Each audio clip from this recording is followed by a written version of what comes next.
بسم اللہ الرحمن الرحیم۔ نبی پاک صلی اللہ علیہ وسلم نے ارشاد کے مطابق بے اولادی کا علاج حضرت علی کرم اللہ وجہ کریم فرماتے ہیں کہ ایک شخص رسول اللہ صلی اللہ علیہ وآلہ وسلم کے پاس آیا اور اس نے شکایت کی کہ میرے گھر میں اولاد پیدا نہیں ہوتی۔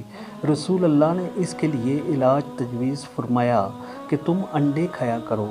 حضرت ابو ہریرہ رضی اللہ تعالیٰ عنہ سے روایت ہے کہ نبی کریم صلی اللہ علیہ وآلہ وسلم نے فرمایا کہ ہریسہ کھایا کریں، کیونکہ ہریسہ کھانے سے مرد میں 40 مردوں کی طاقت پیدا ہوتی ہے۔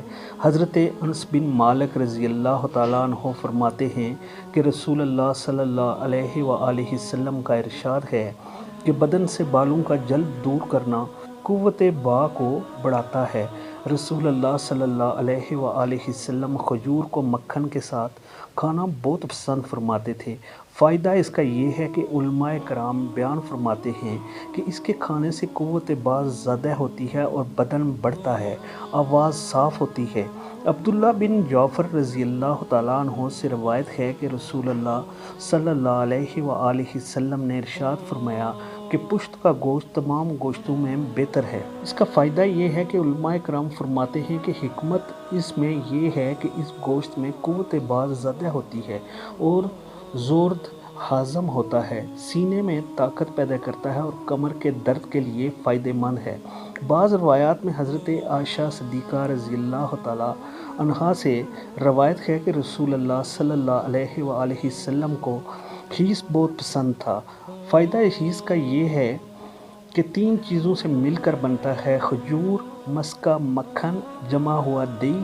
اس غذا سے بدن قوی ہوتا ہے اور قوت با میں اضافہ ہوتا ہے۔ اگر یہ والی پوسٹ اچھی لگے تو ضرور دوسروں کے ساتھ شیئر کریں، کیونکہ بہت سے لوگ ایسے ہیں اس وجہ سے بہت زیادہ پریشان رہتے ہیں، اس لیے زیادہ سے زیادہ لوگوں کے ساتھ شیئر کریں۔ اس سے یہ ہوگا کہ لوگوں کا علم بڑھے گا اور مشکلات بھی کم ہو جائیں گی۔ تو اللہ کی رضا کے لیے شیئر کرتے جائیں، اور صدقہ جاریہ بھی ہے۔ کسی کے ساتھ علم شیئر کرنا بھی دوسری چیز تو ہم بہت شیئر کرتے ہیں، کوئی گانا ہو، فلمی ہو، ایکٹرز کو اس کو شیئر کر دیتے ہیں، لیکن اچھی چیز کو بھی آپ ضرور اپنے دوستوں، عزیز و اقارب کے ساتھ شیئر کیا کریں۔ اللہ ہم سب کا حامی و ناصر ہو، آمین۔